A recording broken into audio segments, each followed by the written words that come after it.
श्री शिवाय नमस्तुभ्यम। जय श्री हरि विष्णु। आंवला एकादशी या रंग भरी एकादशी महादेव और श्री नारायण के भक्तों के लिए बहुत खास है। इस वीडियो में जानेंगे आंवला के सर्वश्रेष्ठ उपाय। आंवला वृक्ष आसपास नहीं है तो पूजा कैसे करनी है, व्रत करने का नियम और सर्वश्रेष्ठ सरल से उपाय जो आपके भाग्य की रेखाओं को प्रबल कर सकते हैं। रंग भरी एकादशी या आमलकी एकादशी महादेव के भक्तों के लिए इसलिए ज़्यादा खास है क्योंकि ऐसी मान्यता है, वेद शास्त्रों में वर्णित है कि इस दिन प्रथम बार महादेव विवाह कर माता गौरा को काशी लेकर आए थे। तब भक्तों ने वहां पर होली खेली थी। इस कारण से आज भी काशी में भक्त और भगवान साथ में होली खेलते हैं और काशी में धूमधाम से रंग भरी एकादशी के दिन सुंदर स्वरूप में रंगों की होली खेली जाती है। और श्री कृष्ण भगवान के लिए तो एकादशी तिथि अपने आप में अद्भुत है और रंगों का उत्सव चल रहा है। मेरी तरफ से, मेरी टीम की तरफ से आप सभी को रंगों के उत्सव की हार्दिक शुभकामनाएं। आप सभी जैसे कि जानते होंगे, एकादशी का व्रत करने से जीवन में सभी सुख मिलते हैं, परम सुखों की अनुभूति पितरों को भी होती है। तो आपको कमेंट्स में हर हर महादेव या जय श्री नारायण जरूर लिख देना चाहिए। सबसे पहले एकादशी व्रत कब करना है आइए जानते हैं। गलत तिथि में व्रत और गलत विधि से व्रत ना करें, इस बात को आप नोट करते हुए चलिएगा। इस वीडियो में आपके नौकरी, विवाह, संतान, रोग, कर्ज और जीवन की सभी परेशानी जो आप बिना व्रत के भी निदान करने में आपके सहायक होंगे, उन उपायों को जानेंगे। तो इस वीडियो को आप शेयर कीजिएगा, अपने पास व्हाट्सएप में सेव कर लीजिए ताकि आप व्रत के दिन इसे अच्छी तरह से देख पाएँ। तो सबसे पहले जानते हैं एकादशी तिथि कब से शुरू हो रही है। एकादशी तिथि प्रारंभ होगी 9 मार्च सुबह 7:44 से। एकादशी तिथि समापन 10 मार्च सुबह 7:43। ऐसे में एकादशी व्रत करने का जो वेद शास्त्रों में नियम कहा गया है, पंचांग में लिखा गया है, उसके आधार पर गृहस्थजन इस बार सोमवार महादेव की श्रेष्ठ तिथि एकादशी अपने आप में अद्भुत है। 10 मार्च को यह व्रत किया जाएगा। सोमवार का दिन होने के कारण इस दिन की और अधिक महत्वता हो गई है। तो आप इस दिन व्रत करें। इस दिन ब्रह्म मुहूर्त का समय सुबह 4:59 और 5:48 तक रहेगा। स्क्रीन पर मैंने दिया हुआ है। किसी भी नए कार्य की शुरुआत या शुभ स्वरूप में सब काम करने के लिए अभिजीत मुहूर्त को चुना जाता है। तो ब्रह्म मुहूर्त में अपने दिन की शुरुआत करें और अभिजीत मुहूर्त 12:08 से 12:55 के आसपास हो रहा है। इस शुभ समय को आप अपने जीवन में भाग्य की रेखाओं को प्रबल करने के लिए चुनिएगा। अब जानते हैं कब है आमलकी एकादशी सुंदर स्वरूप में पारण का समय। देखिए, एकादशी व्रत करना जितना महत्वपूर्ण है उतना ही आवश्यक है व्रत को खोलना, अर्थात एकादशी व्रत को पारण खोलने के स्वरूप में कहा जाता है। तो 10 तारीख को व्रत करेंगे तो 11 तारीख मंगलवार को आपको व्रत खोलना चाहिए। व्रत खोलने का समय 6:35 से 8:13 तक है। इसके बाद त्रयोदशी तिथि लग जाएगी। इससे अच्छा है कि आप द्वादशी तिथि में ही व्रत को खोल लीजिएगा। स्क्रीन पर मैंने दिया है द्वादशी कब से कब तक है। आशा है, उम्मीद है यह जानकारी आपके लिए उपयोगी रही होगी। अब जानते हैं आंवला के किए जाने वाले सर्वश्रेष्ठ उपायों के बारे में। आप जानते होंगे आंवला वृक्ष में श्री नारायण का वास है और इस दिन आप जानते होंगे कि आंवला वृक्ष के पूजन का सर्वश्रेष्ठ महत्व है। अब प्रश्न आता है कि दीदी इस दिन हमें बाल धोने चाहिए या नहीं। महिला हो या पुरुष, घर पर पोछा इत्यादि ना लगाएं। झाड़ू भी आप सामान्य तरीके से, जो व्रती हैं उन्हें सामान्य स्वरूप में लगाना चाहिए। बाल में आप साबुन शैम्पू ना लगाएं। एक दिन पहले ही आप जो है बालों को अच्छी तरह से धो लीजिएगा। साबुन शैम्पू में केमिकल होता है जिस कारण से आपका व्रत खंडित हो सकता है। सादे पानी से आप जो है बालों को धो सकते हैं, कोई दोष नहीं है। लाल पीले कपड़े का चयन करें। गंगाजल मिश्रित जल से आप स्नान करें। घर के दरवाजे पर छिड़काव कर दीपदान करें।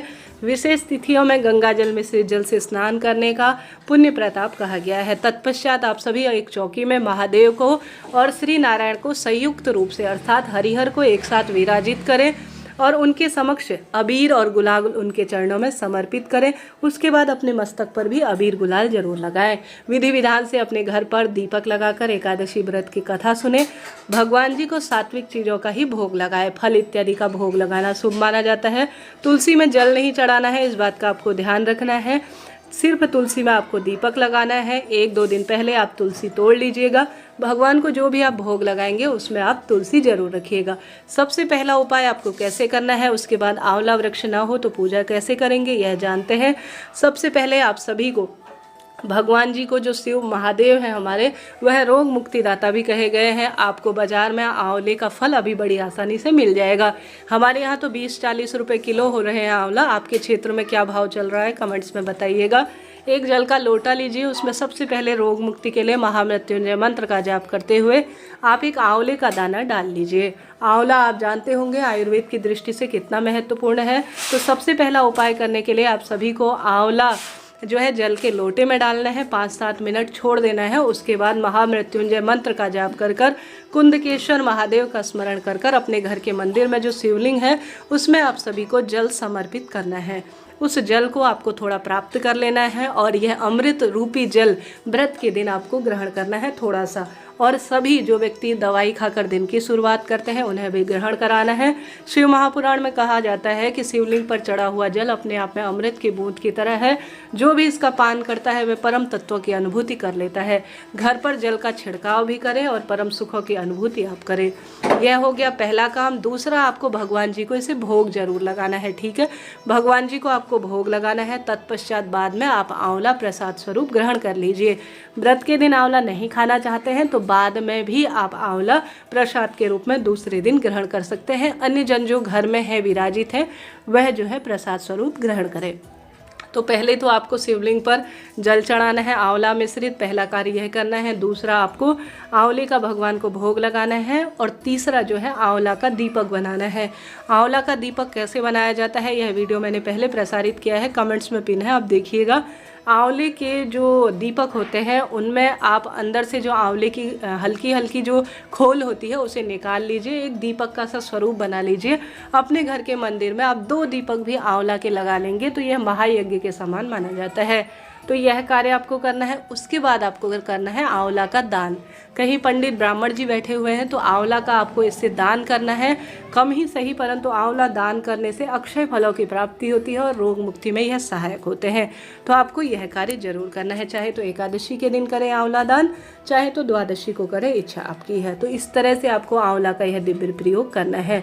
इसके बाद बारी आती है आंवला का पेड़ आसपास न हो तो पूजा कैसे करें। सबसे पहले तो आपको पूजा कैसे करनी चाहिए यह ध्यान से सुने। आंवला वृक्ष जो आसपास है सबसे पहले वहाँ झाड़ू लगाएं। एक जल का लोटे में आप कच्चा दूध डालें, एक चुटकी हल्दी साथ में ले जाएं। सबसे पहले आप पूर्व या उत्तर दिशा की ओर आंवला वृक्ष के पास में बैठे। सबसे पहले हल्दी, कच्चा दूध और जल जो है उसे आपको आंवला वृक्ष की जड़ में समर्पित करना चाहिए। उसके बाद आंवले वृक्ष की जड़ में एक स्वास्तिक बनाकर गोल बत्ती का घी का दीपक लगाएं। इस कार्य को करते हुए निरंतर ओम नमो भगवते वासुदेवाय महामंत्र का ज़्यादा से ज़्यादा आप जाप करें। उसके बाद अपने दाहिने हाथ से एक कच्चा सूत लेकर 5 या 7 परिक्रमा आप आंवला वृक्ष की करें। उसके बाद आंवला वृक्ष की परिक्रमा कर कर आंवला वृक्ष की मिट्टी को अपने मस्तक पर धारण करें। ऐसा करने से पूरे साल भर श्री नारायण की कृपा रहती है और महादेव इस कार्य से प्रसन्न होते हैं।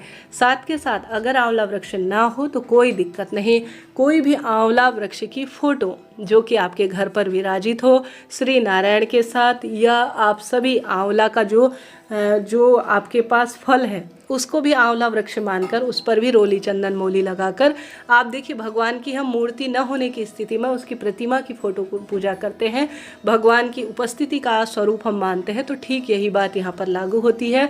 ऐसे में आप फोटो प्रतिमा आंवला वृक्ष की है तो उसका भी विधि विधान से पूजन कर लेंगे तो आपको वही सुखों की अनुभूति होगी। सुंदर भाव सच्चे मन से भगवान के नाम मंत्र का ज़्यादा से ज़्यादा जाप करें। घर के दरवाजे पर दीपक लगाएं। पीपल वृक्ष पीपल वृक्ष, तुलसी वृक्ष और आंवला वृक्ष देवतुल्य और पितृतुल्य माने गए हैं।